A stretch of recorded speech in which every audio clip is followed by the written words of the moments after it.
5 লক্ষের অধিক 22 সালে নেওয়ার কথা ছিল মালয়েশিয়া কর্তৃপক্ষের।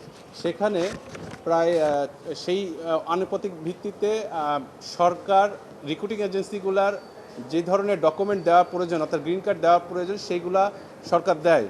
সরকার দেওয়ার পরে প্রায় 4 লক্ষ উপরে মানুষ মালয়েশিয়া যেতে পারে। এর মধ্যে থেকে 17,777 জন, যেটা সরকার আজকে রিপোর্ট দিয়েছে, সেখানে দেখা যায় যে তাদের সকল কিছু রেডি থাকা সত্ত্বেও তারা মালয়েশিয়ায় যেতে পারে নাই। এই দায়িত্ব সম্পূর্ণ রিক্রুটিং এজেন্সির উপরে বর্তায় বলে এই রিপোর্টে প্রতীয়মান হয়। সাথে সাথে এই রিপোর্টে বলা হয়েছে যেই সকল এজেন্সিগুলা এর সাথে দায়বদ্ধ তাদের বিরুদ্ধে আইনগত ব্যবস্থা নেবে এবং যারা যেতে পারেন নাই তাদের টাকা পয়সা যেগুলো নেওয়া হয়েছে, অর্থাৎ সরকারি যে নির্ধারিত ফি, এটা বলা হয়েছে 78,000 টাকা। আমরা ওই সময় বিভিন্ন গণমাধ্যমে দেখেছি কারো কাছ থেকে 4 লক্ষ 5 লক্ষ টাকা করে নিয়েছে, কিন্তু সরকারের নির্ধারিত ফি হচ্ছে প্রায় 78,000 টাকার কাছাকাছি।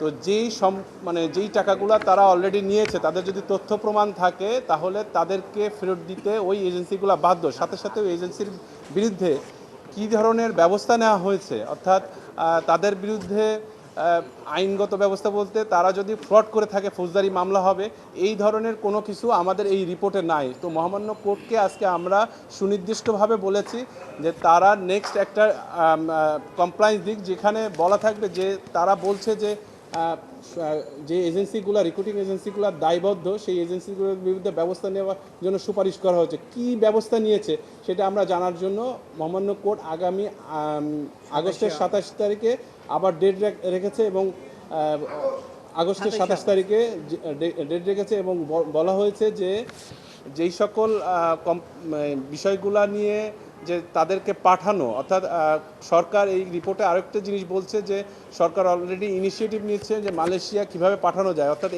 এই যারা ভুক্তভোগী আছে তো তাদেরকে পাঠিয়েছে কিনা, অথবা না পাঠালে তাদের টাকাগুলো ফেরত দিয়েছে কিনা, এবং রিক্রুটিং এজেন্সি যেগুলো দায়বদ্ধ তাদের বিরুদ্ধে কী কী ব্যবস্থা নেয় সুনির্দিষ্টভাবে আগামী 27 আগস্ট রিপোর্ট দিতে বলা হয়েছে।